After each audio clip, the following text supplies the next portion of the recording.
Hello and welcome to the Infinity Watch. I am your host, the Mighty MCU Man, and I'm here to discuss the Ultimate Marvel Universe with you guys.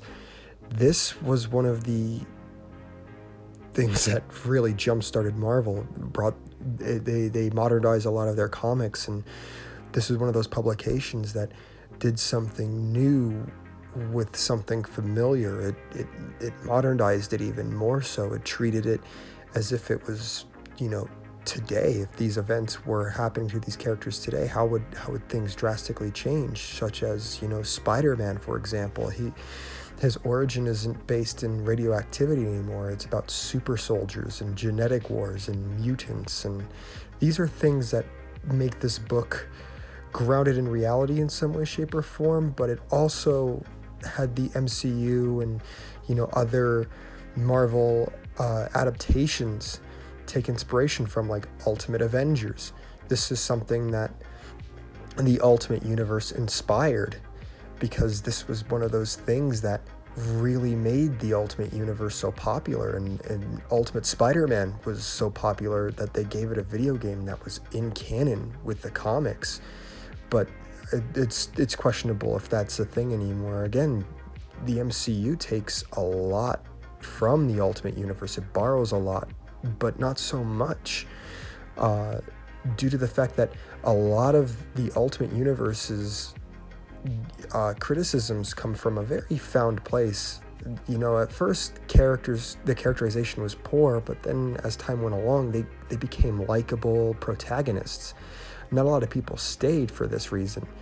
For things such as like Ultimate Comics X-Men, things were different, and they really did change things after a while. For a while, we got the classic, well-known X-Men, and the same for like the Avengers or the Ultimates, which I think is very silly way to reinvent those characters. But the Fantastic Four were even reimagined as younger, and Ultimate Marvel Team Up went on to go and show how different this world was, with Iron Man, Hulk, and Shang-Chi, with Daredevil and Punisher, Ultimate Iron Man. The list goes on about how well the Ultimate Marvel Universe did in comparison with all of these things. But there's also things that, treated the Ultimate Universe as if it's kind of a, it's such a hard word to describe it. It's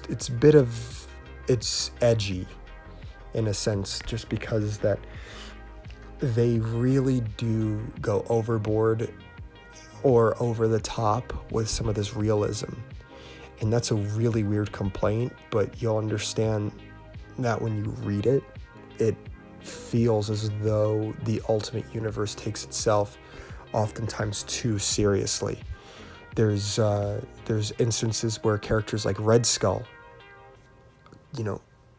is Steve Rogers' son that just so happened to cut his own face off. That's why he has this appearance. There's instances in which Ultimate She-Hulk is Betty Ross. And, Magneto is the world's biggest bad guy, and he has a tattoo of the mutant rights on his back, which is the weirdest thing ever. It gets to that point of, does it stop being edgy, or does it, and where does it start to be cool and ends being edgy? That's one thing you have to look out for with some of these books. And the cool thing about it is, again, it influenced a lot of the MCU, but it also has a lot to say. Personally, I love this universe. I really hope you guys give it a chance. One of my favorite Marvel universes. I'm so sad it's gone, and with rumors that Donny Cates might be bringing it back, I really hope you guys give it a chance if it ever does make an appearance. But yeah, tell me what you guys think in the comments below. I'm really interested. Don't forget to like, subscribe, and tell your friends. Yeah, I'm going to add that at the end of these now. Have a good day, guys. Thank you.